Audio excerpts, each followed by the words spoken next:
Good evening. आइए, तो हम लोग, ऐसे तो मैंने क्लास में ही बता दिया है, लेकिन बहुत सारे बच्चे पहले क्लास को ड्रॉप कर दिए थे किसी कारणवश। उसके बारे में तो हम नहीं बोलेंगे कुछ। तो इस साल के लिए बहुत ही इम्पोर्टेंट सवाल है। Give the principle for the manufacture of nitric acid from ammonia. Give the reaction of 50%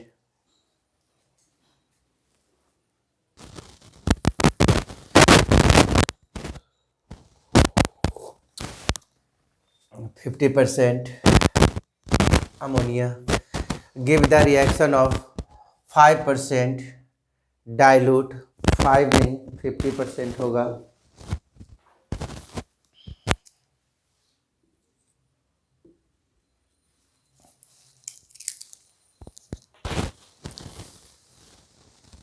dilute HNO3 with copper ammonia से नाइट्रिक अम्ल उत्पादन के सिद्धांत का उल्लेख करें। ये 3 नंबर। और 2 नंबर इससे आएगा तम्र धातु, तम्र मतलब कॉपर, कॉपर धातु के साथ 50% तनु HNO3 अभिक्रिया लिखें। तो ये 5 नंबर का सवाल है। तो चलिए इसको हम बढ़िया से करते हैं आप लोग। ठीक है, सवाल को स्क्रीनशॉट लीजिए।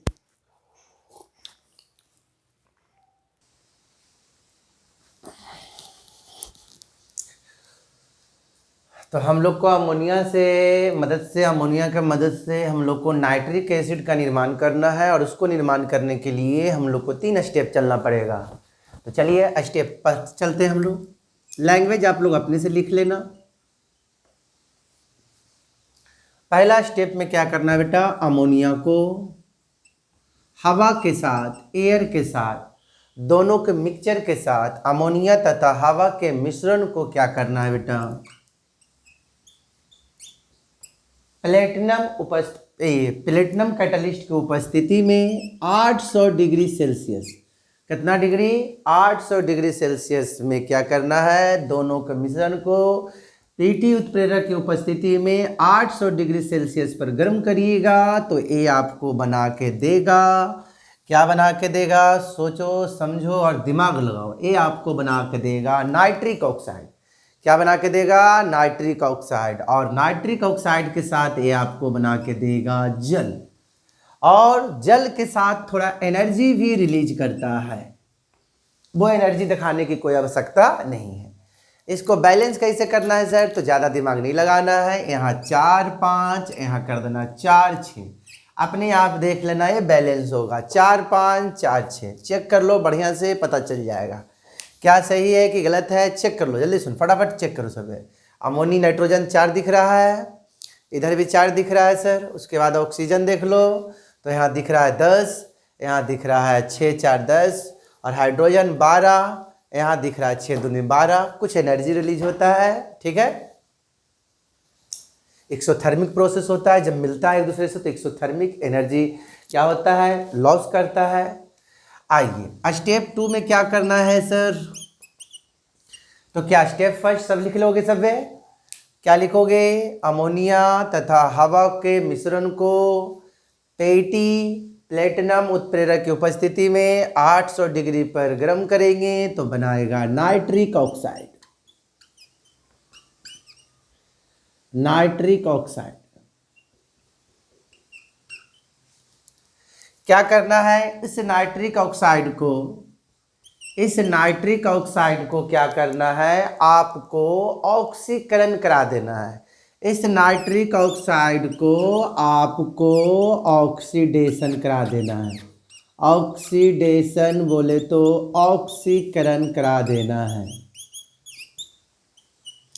तो जब इनको कराइएगा तो इसमें जाके जुड़ जाएंगे, और जुड़ने के बाद बनाएंगे NO3, एक जुड़ेगा NO2। इनको बैलेंस कर दीजिए, बैलेंस कर दीजिए, बैलेंस कर दीजिए। देखिए बैलेंस हो गया होगा, 2 नाइट्रोजन 2 नाइट्रोजन, 2 2 4, 2 दूनी 4। अब क्या करिए, इसको बोलते हैं नाइट्रोजन डाइऑक्साइड। तो जब नाइट्रिक ऑक्साइड को ऑक्सीकरण कराते हैं सर तो नाइट्रोजन डाइऑक्साइड। और स्टेप 3 में चले जाइए, तो स्टेप 3 में जो बनाए हैं आप नाइट्रोजन डाइऑक्साइड को उनको पानी में डाल दीजिए। जैसे जल में डालिएगा तो ये आपको बना देंगे नाइट्रिक एसिड और कुछ मात्रा में NO। तो हमको मतलब रखना है नाइट्रिक एसिड।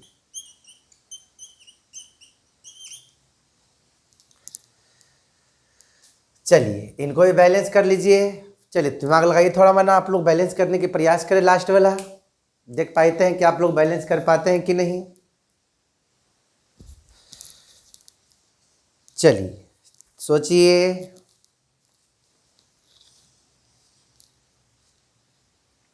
यहाँ 3 से कर दीजिए और यहाँ 2 से कर दीजिए।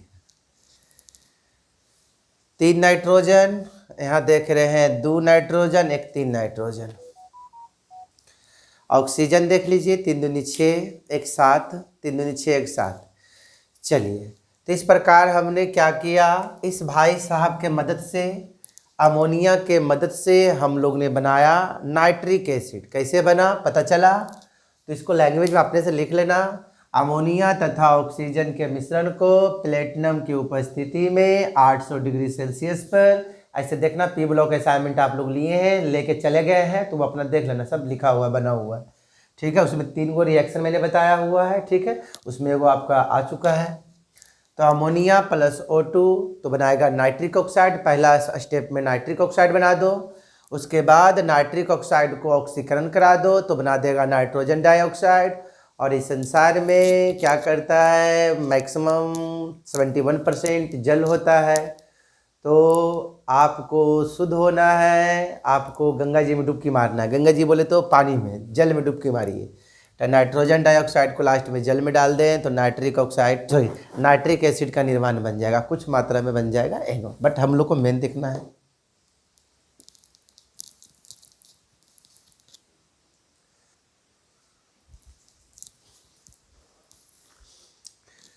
चलिए तो हम लोग को देखिए कि यहाँ पर कॉपर मेटल को डाइल्यूट HNO3 वो भी 50% के साथ अभी क्रिया करा देना है। तो याद रखना कि कोई भी मेटल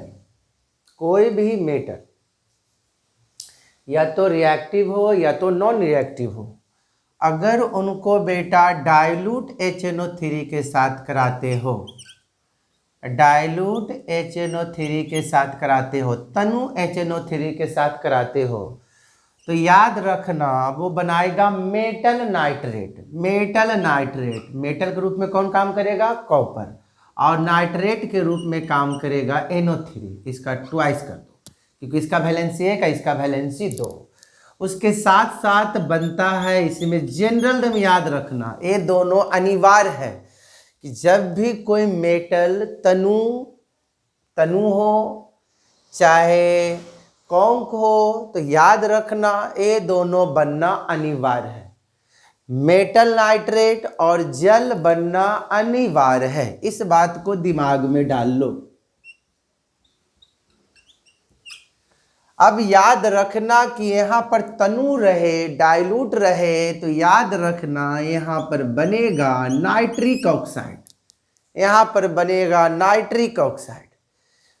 तो देखो बहुत ही सिंपल, दो चीज़ तो बहुत सिंपल है कि मेटल को आप तनु नाइट्रिक एसिड के साथ अभिक्रिया कराओगे तो मेटल नाइट्रेट बनेगा, जिसको हम इसको मेटल के जगह पर कॉपर यूज कर सकते हैं, और इसका तो नाम ही है नाइट्रेट।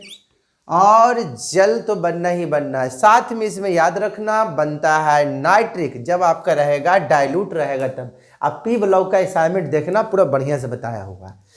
अब इतना से काम नहीं कर चलेगा, इसको संतुलित करना बहुत ही इंपॉर्टेंट काम है। इतना से काम नहीं, संतुलित होना चाहिए। तो संतुलित कैसे किया जाता है उनके बारे में देखिए, ठीक है। तो पहले क्या करना कि सारे बंदा का ऑक्सीडेशन नंबर निकाल देना, कॉपर का लेफ्ट का निकाल देना, कॉपर का राइट। तो बताए थे कोई बंदा फ्री स्टेट में रहता हो तो उनका ऑक्सीडेशन नंबर 0 होता है। यहाँ निकालने के लिए क्या करेंगे सर, जिसको निकालना उसको x मानेंगे सर, इसका लिखाए होंगे -1, लेकिन यहाँ 2 दिख रहा है तो -2 बराबर 0, x बराबर +2, मतलब कॉपर का आएगा +2। उसके बाद यही काम करना है बेटा नाइट्रोजन के साथ करना है। किसके साथ करना है, नाइट्रोजन के साथ करना है। तो सर कैसे करेंगे सर नाइट्रोजन के साथ, ध्यान देना। यहाँ पर ध्यान देने वाली बात यह है कि जिसको निकालते हैं उसको x, तो इसका +1 हो गया, वैलेंसी लिखाए थे, जिसको निकालना उसका x, ऑक्सीजन का -2 तो -6 बराबर 0, x बराबर कितना आ जाएगा +5, तो यहाँ +5 कर दीजिए। यहाँ पर मत निकाल देना क्योंकि इसका काम हम लोग कर चुके हैं, हमको यहाँ निकालना है, तो जिसको निकालना है उसको क्या मानेंगे x, और -2 बराबर 0, x बराबर +2, मतलब यहाँ पर +2। अब ध्यान देना, यहाँ के बाद जो हम लोग को काम करना है उस पर ध्यान देने वाली बात है। तो देख लीजिए कि पहला हमने क्या किया, जो अकेले है 0, कॉपर का दोनों साइड निकाल दिए, नाइट्रोजन का, अब दोनों का अंतर चेंज निकाल लो। तो कॉपर का चेंज निकालेंगे, तो चेंज मतलब परिवर्तन, बड़का में से छोटका को घटा देना, तो 2 में से 0 जाएगा, तो 2 में से 0 जाएगा, तो बताओ कॉपर का चेंज जो आया कितना आया, 2 आया। याद रखना कॉपर का चेंज कितना है, बड़का में से छोटका। नाइट्रोजन का चेंज निकालो, तो नाइट्रोजन का अभी जब भी चेंज निकालना तो पहले कॉपर वाला मत निकालना, पहले नाइट्रोजन वाला निकालना। तो नाइट्रोजन का चेंज निकालेंगे तो 5 में से 2 चला जाएगा, 5 में से 2 चला जाएगा, कितना बचेगा 3, तो 3 इसके वाला मत गुना करना, जस्ट अपोजिट वाला में गुना करना, मतलब इसका वाला वैलेंसी इसको दे देना, इसको दे देना। तो बताओ इसका चेंज हम लोग कितना निकाले थे, इसका चेंज हम लोग कितना निकाले थे 3, तो वो 3 मल्टीप्लाई कर देना, दोनों साइड कॉपर, दोनों साइड कॉपर, दोनों साइड कॉपर। जैसे कॉपर का काम करना तो ध्यान में रखना। अब क्या करना है सर, तो अब क्या करना है उस बातों को ध्यान दे। अब इसका वैलेंसी जो था आपने किसको दे दिया था, कॉपर का दे दिया था, ठीक है। अब क्या करो, इसका वैलेंसी जो है, जो कि 2 में से 0 गया तो 2, तो वो दे दो नाइट्रोजन को, लेकिन याद रखना वो दोनों देने की आवश्यकता नहीं है, कोई एक नाइट्रोजन को देना है, वो भी राइट वाला को देना है। तो यह 2 से हम मल्टीप्लाई कर दिए। फिर से हम बोल रहे, ध्यान रखना।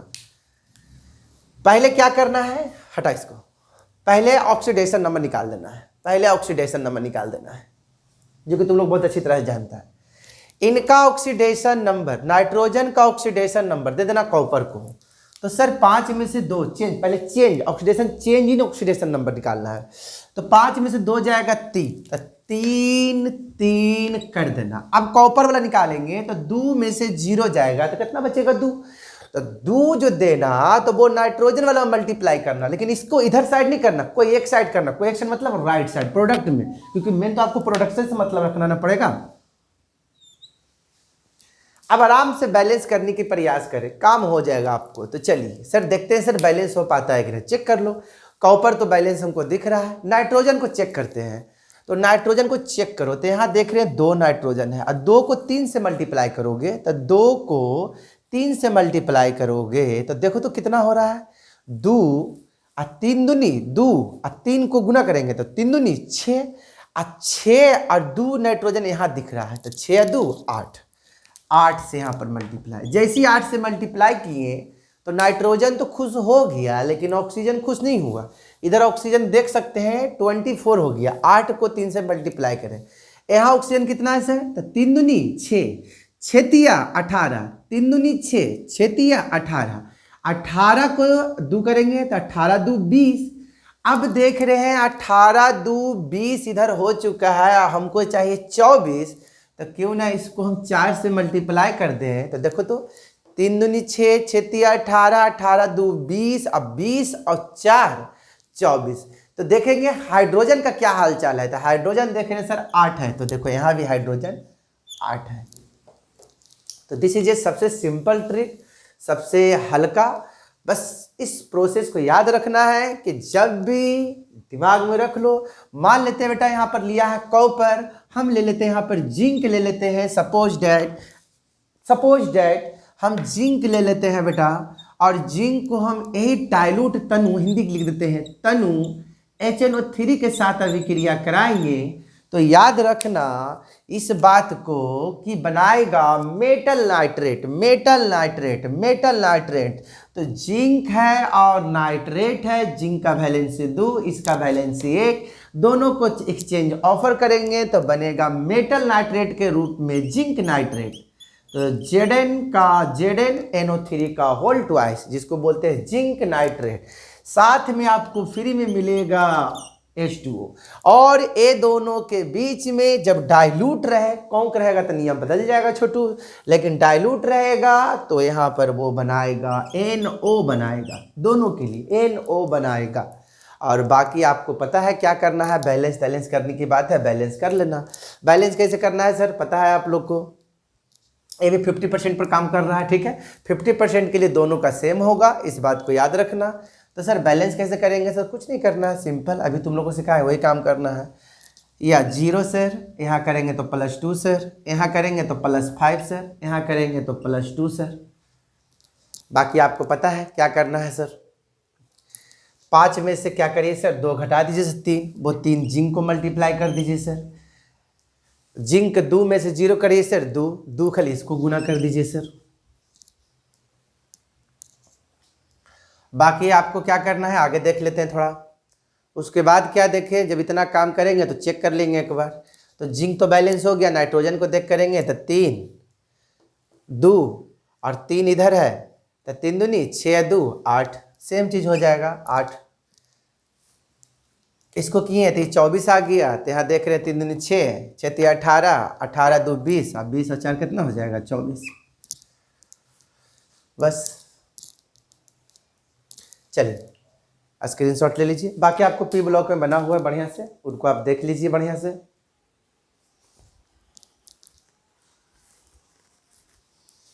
देखिए भाट हैफन वेन क्या होता है, जब कहता है अमोनिया को हम लोग अभिक्रिया कराते हैं एक्सिस ऑफ क्लोरीन, क्लोरीन की अधिकता में, ठीक है। अगर ये नहीं रहता, अगर ये नहीं रहता तो कुछ और होता, केवल रहता अमोनिया रिएक्ट विथ क्लोरीन, तो क्या करते हो आप, अगर ये बढ़ नहीं रहता, एक्सेस मतलब अधिक मात्रा में, अधिकता मतलब एक्सेस, अधिक मात्रा में, अमाउंट की संख्या ज़्यादा होना चाहिए, इसका अमाउंट जितना ज़्यादा हो। तो अगर ये नहीं रहता, ये बढ़ नहीं रहता, तो अमोनिया को हम लोग अभिक्रिया कराते हैं, अमोनिया का क्या होता है NH3 और Cl2, तो आप क्या करते, क्या बनता, अगर ये नहीं रहता तब बनता N2 नाइट्रोजन गैस और बन जाता HCl, क्या बन जाता HCl।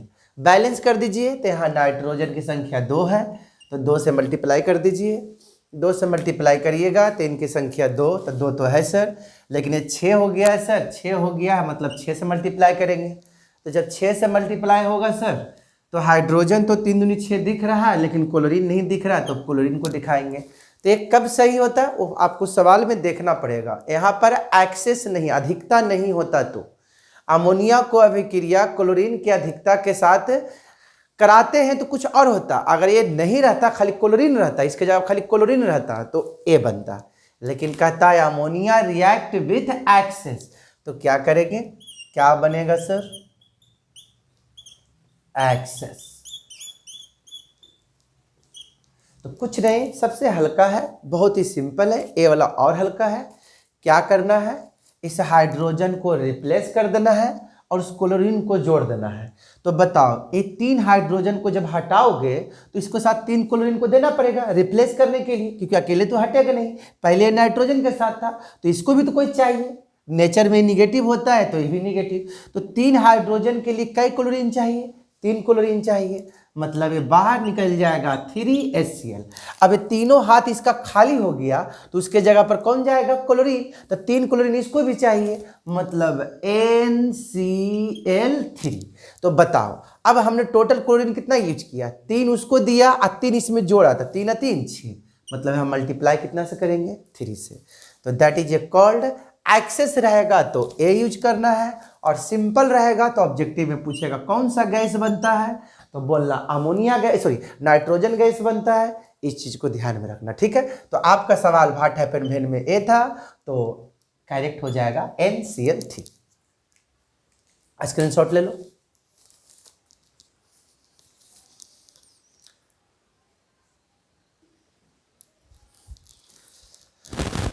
आइए अगला सवाल कहता है हाइड्रोजन सल्फाइड, इसका जो गंध होता है हाइड्रोजन सल्फाइड का वो होता है सड़ा हुआ अंडा का जैसा, ठीक है। तो इस आदमी को अम्लीकृत पोटेशियम डाइक्रोमेट के साथ अभिक्रिया करा देंगे। अब बताइए इनको हम प्रतिक्रिया करा रहे हैं, इसी को पहले लिख दीजिए, कोई दिक्कत नहीं है।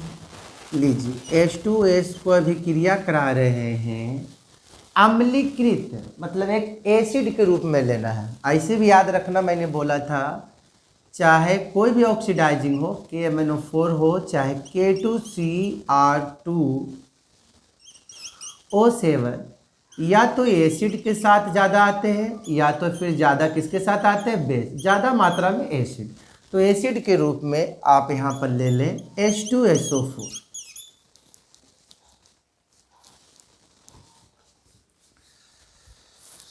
अब इनको हम प्रतिक्रिया करा रहे हैं K2CR2O7। इस चीज़ को आप पहले भी लिख सकते हैं, ठीक है। इंग्लिश के अनुसार हमने ऐसा अरेंजमेंट किया, H2S को हमने अभिक्रिया कराया विथ के साथ अम्लीकृत मैंने एक एसिड लिया, अम्लीकृत किसके साथ, K2CR2O4 के साथ। घबराना ज़्यादा नहीं है, बहुत ही हल्का है और बहुत ही सस्ता। थोड़ा ध्यानपूर्वक को देखिएगा तो काम आपको हो सकता है। तो ध्यान वाली देखने वाली बात यह है कि बताइए एक कैसा आदमी है, पॉजिटिव आदमी है। पॉजिटिव आदमी को पसंद कौन करेगा, निगेटिव। तो निगेटिव कौन है, SO4। तो पोटेशियम K हो गया और SO4 हो गया। पोटेशियम का वैलेंसी हम लोग जानते हैं 1 होता है सर। इसका वैलेंसी कितना होता है सर, जब दोनों मिलेगा तो बताओ क्या बनेगा, K2SO4 पोटेशियम सल्फेट। क्या बनेगा, पोटेशियम सल्फेट। अब ध्यान देने वाली बात यह है कि इनको भी क्योंकि ये भी नेचर का पॉजिटिव आदमी है, तो इनको भी चाहिए निगेटिव आदमी। तो क्रोमियम को सल्फेट के साथ फिर से एक बार प्रतिक्रिया कराइए। तो क्रोमियम का 3 होता है और सल्फेट का 2, दोनों को क्रॉस कर देंगे तो ये बना देगा Cr2। क्या बना देगा, Cr2, और बना देगा SO4 का होल ट्वाइस। बोलो यस या नो, Cr2SO4 का होल ट्राइस, जिसको क्रोमियम सल्फेट भी कहते हैं। अच्छा, अभी भी कहानी खत्म हुआ है नहीं। अब देखने वाली बात यह है कि अब बचा है ऑक्सीजन, इधर बच गया है ऑक्सीजन। और ऑक्सीजन को पता है कि ऑक्सीजन को हाइड्रोजन से स्नेह होता है और ऑक्सीजन और हाइड्रोजन मिलता है तो सबको पता है क्या बनता है, जल बनता है। तो देख रहे हैं जल बनता है, तो जल को बनाएंगे और बच गया हमारा S, सल्फर। तो सल्फर को अकेले छोड़ दें। तो फिर से एक बार बोल रहे हैं, K को पसंद है SO4, क्रोमियम को भी पसंद है SO4। तो K पहले गया SO4 के पास तो बना दिया K2SO4 बना दिया, फिर क्रोमियम गया SO4 के पास तो बना दिया Cr2SO4 का होल ट्वाइस। इसको पोटेशियम सल्फेट, इसको क्रोमियम सल्फेट। ऑक्सीजन को हाइड्रोजन पसंद है, बना दिया, क्या बना, बैलेंस बाद में करेंगे, जल, और बच गया अकेले सल्फर। तो चलिए अब हम लोग काम करेंगे, मेन काम करेंगे हम लोग बैलेंस करने वाला। तो चलो बैलेंस करने की प्रयास करते हैं, क्या हम लोग बैलेंस कर पाते हैं कि नहीं। तो ध्यान देना, जो हम बताने जा रहे हैं उस पर केयर करना, ठीक है। इसके लिए सबसे सस्ता उपाय बताते हैं, याद कर लेना, इसको 3, इसको 4 और इसको कर देना 7। जब 3 करेगा तो सल्फर यहाँ 3 हो जाएगा, तो यहाँ 3 से। तो थोड़ा चेक कर लो कि क्या बैलेंस है कि नहीं, जल्दी चेक करके हमको बताओ कि बैलेंस है कि नहीं, जल्दी बताओ।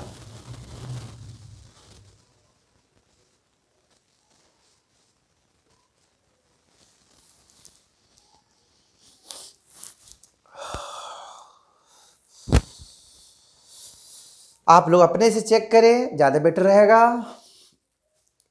8, 6, 14, हाइड्रोजन 14 दिख रहा है सर, सल्फर 3 है सर।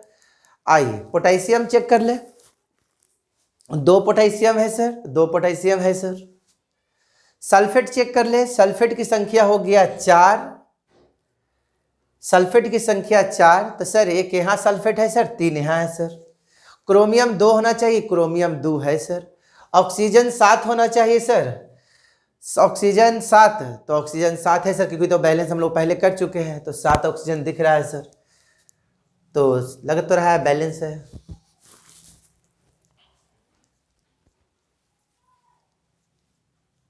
चलो स्क्रीनशॉट लो।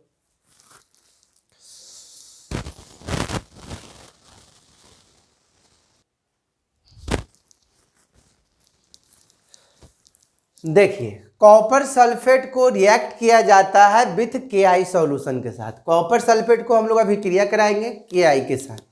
ये तो हल्का है, तो आप लोग 10वां में पढ़े हैं। चलिए बस एक्सचेंज ऑफर कर देना है, और क्या बताओ। प्लस माइनस प्लस माइनस, तो प्लस वाला किसको पसंद करेगा, माइनस को करेगा। तो जान रहे हैं कॉपर 2 और आयोडीन 1, तो ये बना देगा आपको, क्या बना देगा, इसको इधर भेज दीजिए, इसको इधर भेज दीजिए, कॉपर आयोडाइड बना देगा। और इसको बात करते हैं तो K और प्लस SO4, तो पोटेशियम का 1 होता है, सल्फेट का 2, क्रॉस कर देंगे तो बन जाएगा K2SO4।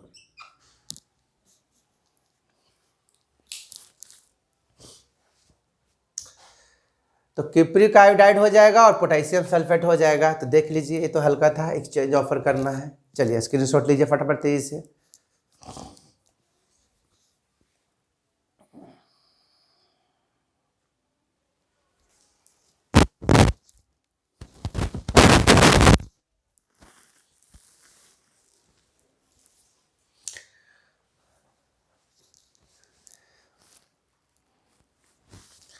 एक ऑब्जेक्टिव भी याद रखना, उस विटामिन का नाम लिखे जिससे नाइट ब्लाइंडनेस होता है, रतौंधी जिसको बोलते हैं हिंदी में।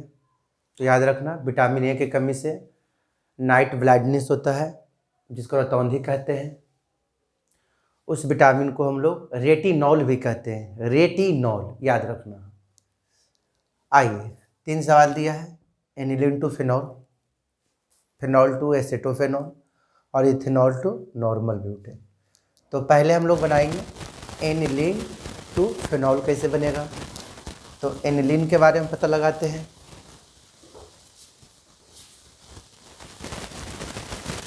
एनिलीन याद करो, आपको एक बेंजीन बनाना है, उस बेंजीन में एमाइन ग्रुप को डाल देना है, इसी को आप एनिलीन कहना। इसको प्रतिक्रिया करा दो किसके साथ, NaNO2, साथ में HCl ले लो और 0 से 5 डिग्री सेल्सियस टेम्परेचर ले लो। तो ये आपको बना देगा बहुत ही फेमस, जिसके बारे में आप लोग जानते हो,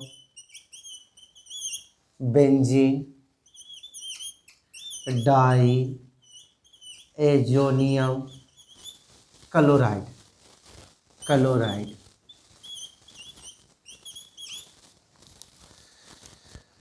सोडियम नाइट्रेट प्लस HCl 0 से 5 डिग्री सेल्सियस पर क्या करोगे, इसको हीट करोगे तो बना देगा बेंजीन डाईएजोनियम क्लोराइड। और इसको क्या करो, जल के साथ अभिक्रिया करा दो। तो क्या होगा, जब इसको जल में डालोगे तो गैस के रूप में, जिसको लिखना नहीं है वहाँ पर, सबसे पहले गैस बाहर निकल जाएगा। अब गैस बाहर निकलेगा तो इसके पास बचेगा क्या, क्लोरोबेंजीन।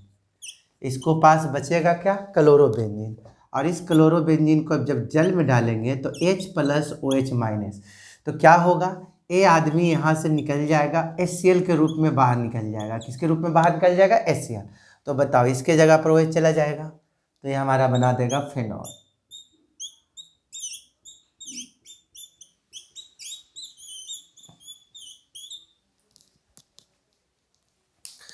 तो एनिलीन 2 हम लोग को बनाना था फिनॉल। किस तरह से बना, 2 स्टेप में बन गया। चलिए अगला आइए, फिनॉल टू एसेटोफेनॉल।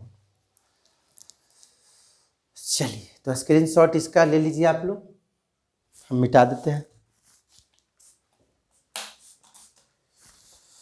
देख लेते हैं पहले एक बार दिख रहा है कि नहीं। नीचे हाँ दिख तो रहा है, सब दिख रहा है, साफा दिख रहा है।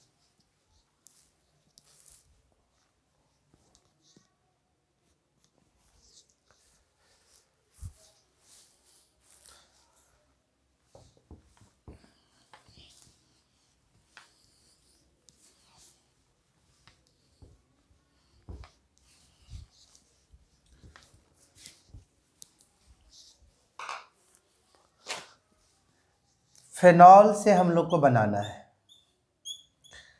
फेनॉल बोले तो बेंजीन में वही डाल दीजिए, इनको जिंक डस्ट से करा दीजिए तो ये आपको बेंजीन बना देगा। क्या बना देगा? बेंजीन। और इस बेंजीन को बेटा प्रतिक्रिया करा दो एसिड अनहाइड्राइड के साथ। एसिड अनहाइड्राइड, एसिड अनहाइड्राइड साथ में एसिड हाइड्राइड, साथ में एल्युमिनियम क्लोराइड। एसिड अनहाइड्राइड याद करो, सर का फंक्शनल ग्रुप बताए थे आप लोग को एसिड अनहाइड्राइड का। यहाँ पर दोनों देने छोड़ देते हैं CH3। ये हमारा हो गया अनहाइड्राइड का फंक्शनल ग्रुप। आप अनहाइड्राइड भी खाली लिख सकते हो या उतने लिख के छोड़ सकते हो, ये लिखने की कोई आवश्यकता नहीं है, लेकिन लिख देते हैं वो टेम्प्रोरी में। इसी को हम लिख सकते हैं, देखिए तो CH3 CO का होल ट्वाइस और O, 2 alkyl group methyl, CO और बीच में ऑक्सीजन। तो एसिड हाइड्राइड का पूछेंगे तो बताना CH3 CO का होल ट्वाइस और O, इसी को बोलते हैं एसिड अनहाइड्राइड। अगर इसका कोई कॉमन नेम पूछे और इसका कोई IPS नाम पूछे तो दोनों बताना। इसका कॉमन नेम पूछेंगे तो बताना एसेटिक अनहाइड्राइड, और इसका IPS नाम बोलेंगे तो इथेनोइक, सब बताया हुआ है, इथेनोइक अनहाइड्राइड। चलो, तो इनको जब प्रतिक्रिया फेनॉल को जिंक डस्ट से कराओगे तो बनेगा बेंजीन, और इनको एसिड हाइड्राइड के साथ एल्युमिनियम क्लोराइड को उपस्थिति में कराते हैं तो ये हमको बना देगा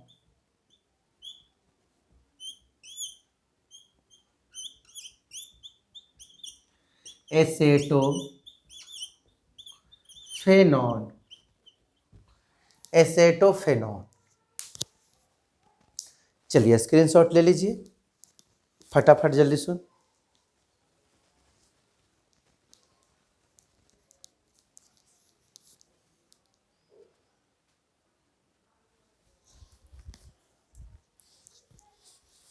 इथेनॉल, ईथ से बनाना है ब्यूट, कार्बन बढ़ाना है। रूल नंबर 2 याद करो, कन्वर्जन आपने पढ़ा है। तो इसको पहले PCl5 के साथ करा दो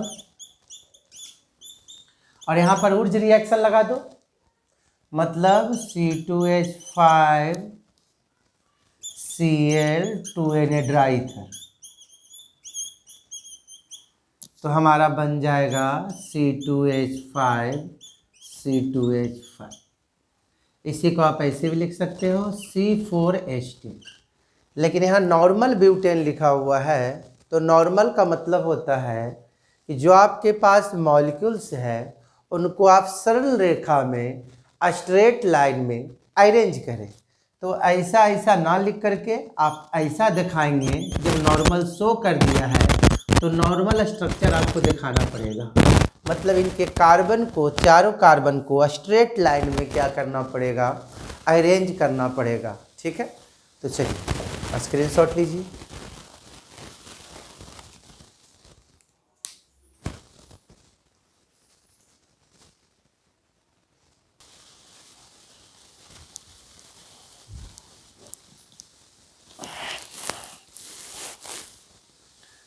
आइए, बेकेलाइट डायरेक्ट तो आज तक नहीं पूछा है, लेकिन इससे 2-3 गो ऑब्जेक्टिव भी बना है। और बेकेलाइट का स्ट्रक्चर हम बता देते हैं, लेकिन आज तक पूछा नहीं है, लेकिन हाँ 2-3 गो इससे ऑब्जेक्टिव है जो कि आपको ध्यान में बहुत ही इंपॉर्टेंट रखना है। आइए, बेकेलाइट के लिए सबसे पहले जो मोनोमर लिया जाता है, मोनोमर मतलब जो छोटे छोटे अणु होते हैं, जो बहुलक पढ़े हैं उनको मालूम होगा कि मोनोमर क्या होता है। छोटे अणु को हम लोग मोनोमर कहते हैं, और वो हमेशा लेफ्ट साइड रहता है। बोलो सही बात है कि नहीं? तो इनके लिए, बेकेलाइट के लिए याद रखना, जो मोनोमर लिया जाता है, जो कंपाउंड, इनिशियल कंपाउंड लिया जाता है, वो लिया जाता है, छोटे छोटे बातों से पहले हम लोग सीखेंगे, लिया जाता है और फेनॉल को, और इनको अभिक्रिया कराया जाता है फॉर्मल्डिहाइड के साथ। फिनॉल को अभिक्रिया कराया जाता है फॉर्मल्डिहाइड के साथ। तो यहाँ पर दो तरह का घटना घटता है। कौन कौन घटना घटता है सर? एक घटना घटता है कि यहाँ पर ऐसा हो सकता है OH OH तो दोनों में बनेगा, फिनॉल तो रहेगा ही रहेगा, लेकिन घटना क्या बनता है, एक ऑर्थो पोजीशन और एक पारा पोजीशन। ऑर्थो पारा पोजीशन। तो ऑर्थो पारा 1 और 2 को ऑर्थो बोलते। तो यहाँ पर क्या होता है कि यहाँ से हाइड्रोजन निकलता है और निकलने के बाद क्या होता है, एक दूसरे में मिलने के बाद एक कुछ ऐसा हो जाते हैं CH2 CHH CH2 और यहाँ बच गया O। और जो हाइड्रोजन आपने निकाला है, यहाँ हाइड्रोजन सब जगह हाइड्रोजन छुपा हुआ है, तो आपने जो हाइड्रोजन निकाला है वो हाइड्रोजन इस पर जुड़ेगा। या फिर दूसरा केस बन सकता है, ये तो ऑर्थो पोजीशन हो गया, या तो कोई पोजीशन ये ऑर्थो हो गया, वो मतलब ऑर्थो, या तो फिर ये पोजीशन यहाँ पर बन सकता है पारा। मेटा हम लोग बताए थे कि नहीं बनता है क्योंकि कम लेस स्टेबिलिटी होता है, स्थायी होता है। मैंने ऑर्थो और मेट पारा के बारे में बार बार चर्चा किया है। तो 1 और 4 पर बनेगा पारा। अब इसका नाम क्या होगा सर? तो ऑर्थो हाइड्रोक्सी मेथाइल, और बेंजीन के साथ OH रहता है तो फेनॉल, पारा हाइड्रोक्सी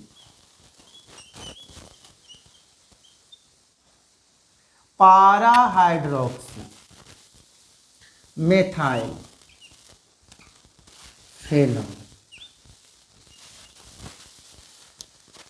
तो याद रखना है हम लोग को कि बेसिक जो लेते हैं, फेनॉल और फॉर्मल्डिहाइड को पहले अभिक्रिया कराया जाता है, उसके बाद यहाँ पर बनता है ऑर्थो हाइड्रोक्सी मेथाइल फेनॉल या पारा हाइड्रोक्सी मेथाइल फेनॉल। तो पहला पॉइंट याद रखना कि बेकेलाइट के लिए इनिशियल कंपाउंड, इनिशियल मतलब प्रारंभिक यौगिक कौन सा लिया जाता है, तो फेनॉल और फॉर्मल्डिहाइड दोनों को मिलाने पर दो तरह का कंपाउंड बनता है, ऑर्थो एंड पारा हाइड्रोक्सी मिथाइल फेनॉल और पारा हाइड्रोक्सी मिथाइल फेनॉल। तो इसको पहले स्क्रीनशॉट लीजिए, फिर आपसे हम बात करते हैं।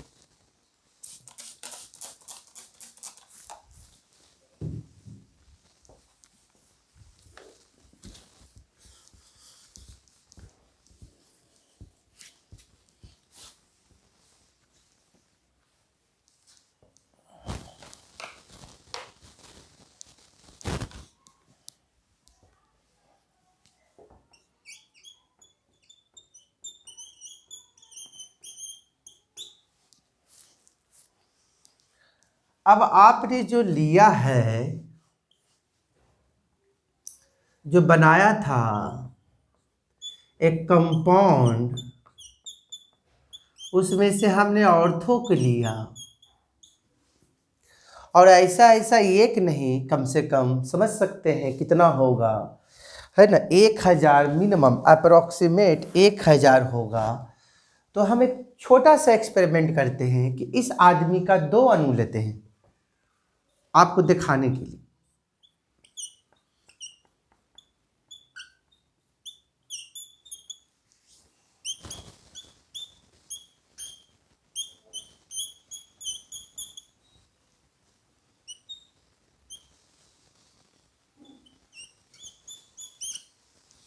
इसी चीज को हमने आपको दिखाया है उलट के लिख करके।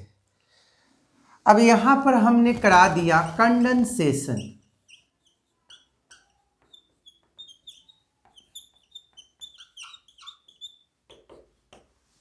संघनन। तो क्या होगा, यहां से जल का अणु बाहर निकल जाएगा। तो जल का अणु यहां से बाहर निकल जाएगा तो क्या होगा, ध्यान देना,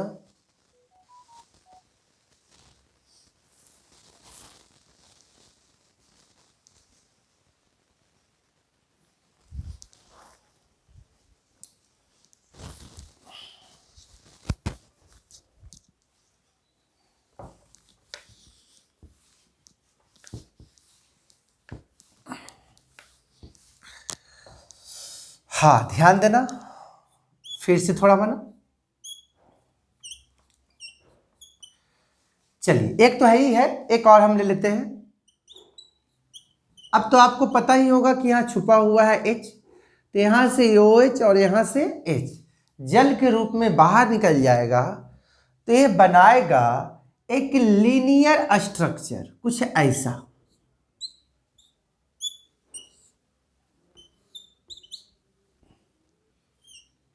मैंने बोला था पॉलीमर को स्क्वायर ब्रैकेट में लिखते हैं।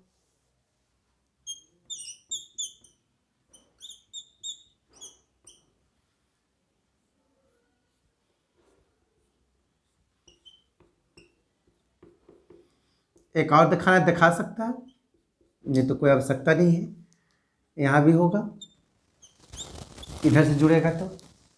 और एक आपको दिखाना है, दिखा दो, एक और दिखा देते हैं।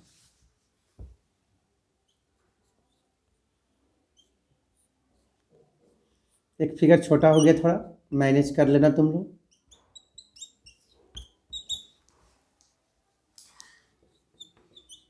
इसको लीनियर पॉलीमर कहते हैं और इसी को बोलते हैं नोबोलेक। तो जब याद रखना ऑर्थो हाइड्रोक्सी मेथाइल फेनॉल को संघनन करते हैं तो रैखिक बहुलक, इस रैखिक बहुलक को नोबोलेक भी कहते हैं। तो पहला केस में क्या बनेगा कि इस भाई साहब को संघनन कराएंगे तो लीनियर पॉलीमर बनेगा और इस लीनियर पॉलीमर को आपको कराना है क्रॉस लिंकेड।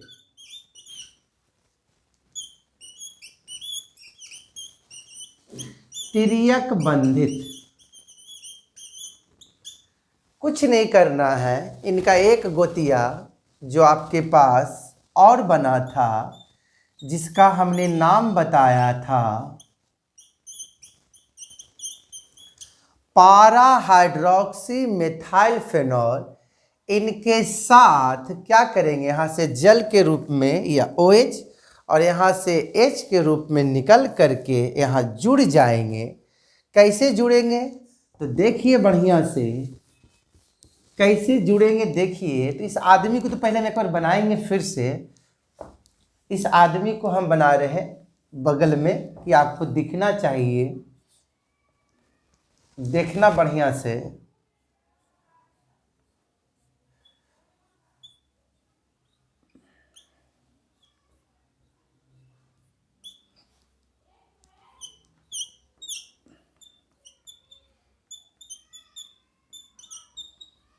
बीच में CH2 और CH2 और इधर भी था CH2। यहाँ क्या हो जाएगा, ये आदमी यहाँ था जुड़ा हुआ, एक और सेकेंड पार्ट इसका जो था पारा वाला, तो वहाँ से OH और यहाँ से H निकलेगा, तो यहाँ क्या होगा CH2 और CH2 और इसको इस आदमी को उलट दीजिए, तो उलटिएगा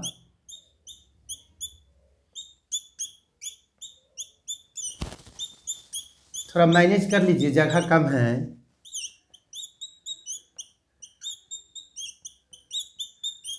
इधर भी कर दीजिए और इधर हो जाएगा OH। इसको हम लोग बोलते हैं बेकेलाइट। और ये आदमी जो होता है थर्मोसेटिंग होता है, थर्मोसेटिंग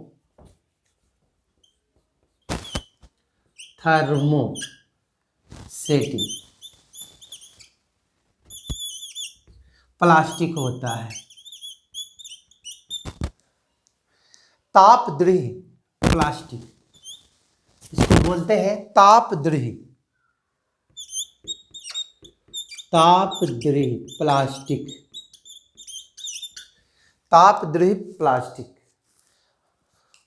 वैसा बहुलक जिसको गर्म करने पर वो और कड़ा बन जाता हो, तो उसी को बोलते हैं थर्मोसेटिंग प्लास्टिक, तापद्री प्लास्टिक।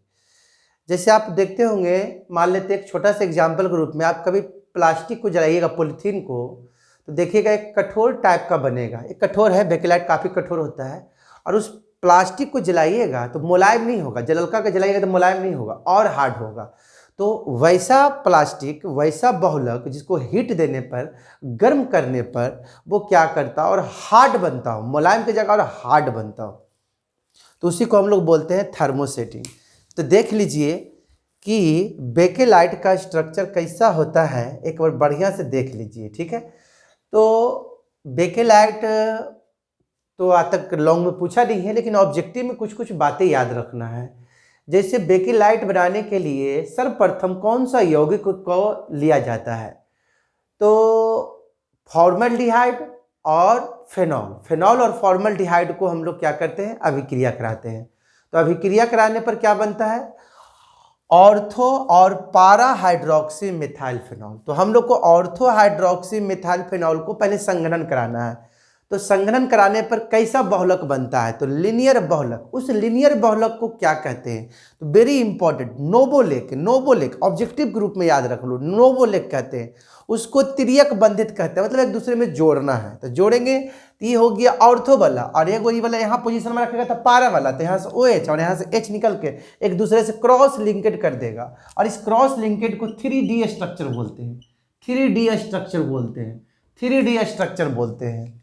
और ये ऑब्जेक्टिव में याद रखना, एक कैसा प्लास्टिक होता है, तो बोलेंगे थर्मोसेटिंग। कैसा प्लास्टिक होता है, थर्मोसेटिंग। तो स्क्रीनशॉट ले लीजिए।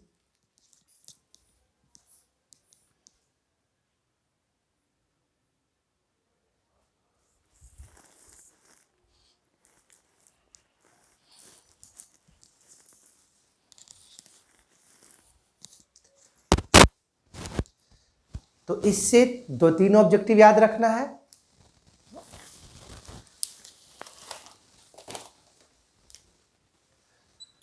पहला कि बेकेलाइट बनाने के लिए क्या पहला तो कि बेकेलाइट बनाने के लिए जो इनिशियल यौगिक लिया जाता है वो कौन लिया जाता है, फेनॉल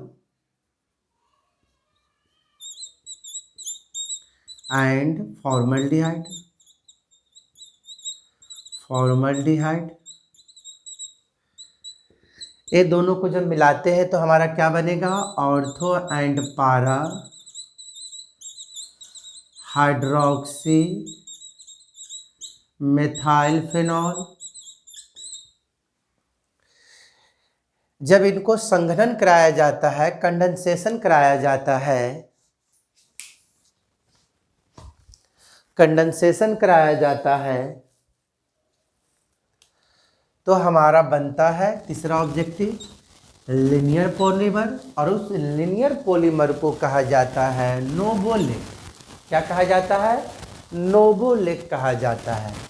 और जब उसको क्रॉस लिंकेड तिर्यक बंधित कराते हैं तो मेरा बनता है बेकेलाइट। और बेकेलाइट एक 3D स्ट्रक्चर होता है, और ये काफ़ी हार्ड होता है, कठोर होता है, हार्ड होता है, कठोर होता है, और यह थर्मोसेटिंग प्लास्टिक के रूप में काम करता है, तापद्री प्लास्टिक। तापद्री प्लास्टिक का मतलब होता है एक थर्मोप्लास्टिक होता है, एक थर्मोसेटिंग प्लास्टिक होता है। तो थर्मोसेटिंग प्लास्टिक जो होता है वो ताप को दीजिएगा तो एक होता है कि मुलायम हो जाता है, एक प्लास्टिक को हीट करेगा तो मुलायम हो जाता है, एक को गर्म करिएगा तो वो मुलायम की जगह और हार्ड हो जाएगा। तो बेकेलाइट जो होता है ऐसा उसी में आ जाता है, थर्मोसेटिंग में। तो 3-4 ऑब्जेक्टिव याद रखना, linear polymer, novolac, cross linkage, thermosetting, phenol formyl, ortho and para. Ortho hydroxy methyl को संघनन कराते हैं तो लिनियर पॉलीमर रैखिक बहुलक नोवोलेक बनता है, ठीक है। तो इतना कर लेना, ओके, बाय।